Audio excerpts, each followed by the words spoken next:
Section 1. Ready, set, quiz. Get ready for a fun challenge at the end of this journey. We're going to test your knowledge and see how much you've learned. We're about to dive into the fascinating world of respiration. This is one of the most vital processes that keep us alive. You'll learn how our bodies make energy and some amazing facts about how we breathe.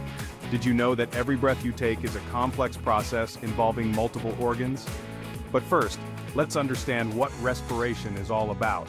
It's not just about breathing in and out, it's about how our cells use oxygen to produce energy. It's like a special process happening inside us all the time, even when we're sleeping. Our bodies never stop working to keep us alive and active. It's how we get the energy to play, learn, and grow. Whether you're running on the playground or concentrating in class, respiration is at work. So, buckle up and get ready to explore the amazing world of aerobic and anaerobic respiration. These two types of respiration are crucial for different activities and conditions. By the end, you'll be a respiration pro, ready to ace that quiz.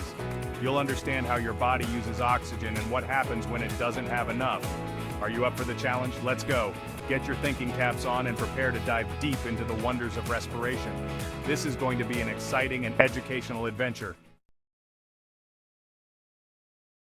Section 2. Breathing and energy. It's all connected. Have you ever wondered how our bodies get energy from the food we eat? It's a fascinating process that starts the moment we take a bite. The journey of food through our body is nothing short of a marvel. It's like magic, but the secret ingredient is respiration. This process happens at a microscopic level within the cells that make up every part of us. Respiration is like a tiny engine inside every cell of our body, constantly working to keep us going. These cellular engines are incredibly efficient, converting the food we eat into usable energy. Think of it like this. We eat food for fuel, just like cars need gasoline. But unlike cars, our bodies have a complex system to convert this fuel into energy. But our bodies need a way to turn that fuel into energy they can use. This is where digestion and respiration come into play, breaking down food into smaller molecules that our cells can use. That's where respiration comes in. Inside our cells, tiny structures called mitochondria act as powerhouses, converting nutrients into energy through respiration. There are two main types of respiration, aerobic and anaerobic. Each type plays a crucial role in how our bodies manage energy, especially during different activities. Don't let the big words scare you, they're simpler than they sound. Aerobic and anaerobic respiration are just different ways our cells produce energy, depending on the availability of oxygen. Aerobic respiration happens when we have plenty of oxygen, like when we breathe deeply during exercise.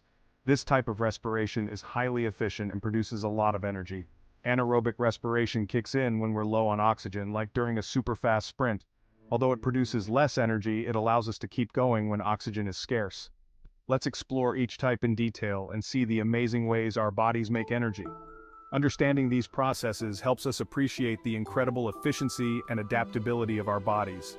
Whether we're running a marathon or simply breathing, our cells are constantly at work, ensuring we have the energy we need.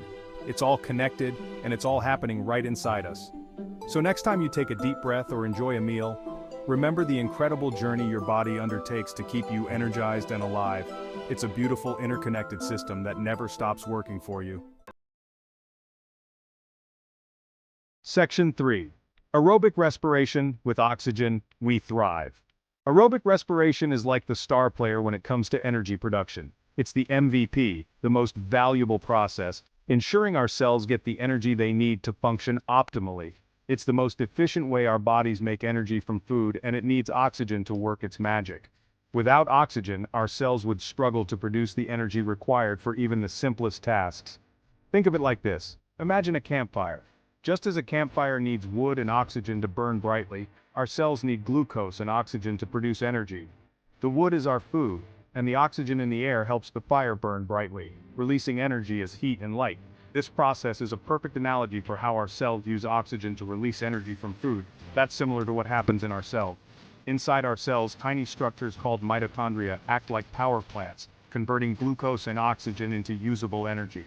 Aerobic respiration takes the glucose or sugar from our food and combines it with oxygen to release energy. This process not only produces energy but also generates water and carbon dioxide as byproducts. This energy powers everything we do, from thinking and breathing to running and jumping. Every action, whether it's a mental task or a physical activity, relies on the energy produced through aerobic respiration. It's the reason we can stay active and alert throughout the day. Thanks to aerobic respiration, we have the stamina to engage in various activities, maintain focus, and keep our bodies functioning efficiently.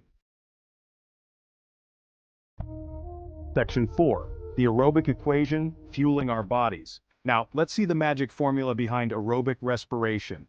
Don't worry, it's like a recipe for energy. C6H12O6, which is glucose plus 6O2, which is oxygen, yields 6CO2, which is carbon dioxide plus 6H2O, which is water plus energy in the form of ATP.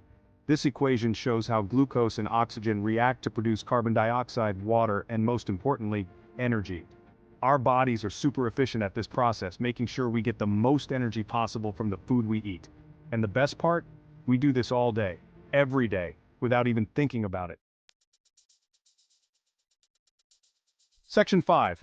Anaerobic respiration, life without oxygen. What happens when our bodies can't get enough oxygen, like during intense exercise? That's where anaerobic respiration steps in. It's our backup energy system, allowing us to keep going even when oxygen is limited. Think of it like this. Imagine running so fast that you can't catch your breath. Your body still needs energy, so it switches to anaerobic respiration, a quicker but less efficient way to make energy without oxygen. While not as powerful as aerobic respiration, it provides that extra boost when we need it most. It's like a turbocharger for our muscles, but it comes with a catch. Section 6. The anaerobic equation, energy in a pinch. The anaerobic respiration equation is shorter than its aerobic counterpart, but it plays a vital role in keeping us powered up. C6H12O6, which is glucose, turns into 2C3H6O3, which is lactic acid plus energy or ATP. Here, glucose is broken down without oxygen, producing lactic acid and energy. Lactic acid is what causes that burning sensation in our muscles when we push too hard. Though not ideal for long periods, anaerobic respiration ensures our cells get the energy they need, even for short bursts of intense activity. It's a testament to our body's incredible ability to adapt and keep going. Section 7. Human examples, aerobic versus anaerobic. Let's look at some relatable examples. Remember those long jogs in the park? That's aerobic respiration at work, providing sustained energy as we breathe comfortably. Now, picture yourself sprinting to catch the bus. You're out of breath, muscles burning. That's anaerobic respiration kicking in to give you that extra push. Even everyday tasks like walking or climbing stairs involve a mix of both types of respiration. It's amazing how our bodies seamlessly switch between these energy systems, depending on our activity level and oxygen availability. Section 8. Fascinating respiration facts. You won't believe it. Did you know that we breathe out the ingredients plants need for photosynthesis? It's true. The carbon dioxide we exhale is used by plants to make food, and in turn, they release the oxygen we breathe. It's a beautiful cycle of life. Our lungs are incredible. If spread out flat, they would cover the size of a tennis court. That's a lot of surface area for oxygen to enter our bloodstream. Ever wonder why we yawn? One theory is that it helps bring a big gulp of oxygen into our lungs, giving our brains a quick energy boost. Section 9. Respiration and the circle of life. Respiration isn't just essential for humans, it's a fundamental process for almost all living organisms on Earth. From tiny bacteria to giant whales, every living thing needs to respire to survive. Plants, while they produce their own food through photosynthesis, also respire to break down that food and release energy for their growth and development. It's a beautiful example of interconnectedness in nature, with respiration playing a vital role in sustaining life on our planet. Section 10. Why respiration matters, from cells to ecosystems. Understanding respiration is about more than just passing a biology test. It helps us appreciate the intricate workings of our bodies and the delicate balance of our planet's ecosystems. When we learn about respiration, we gain a deeper understanding of how energy flows through living systems, from the smallest cells to the vast biosphere. It highlights the interconnectedness of all living things and emphasizes the importance of protecting our environment to sustain life as we know it.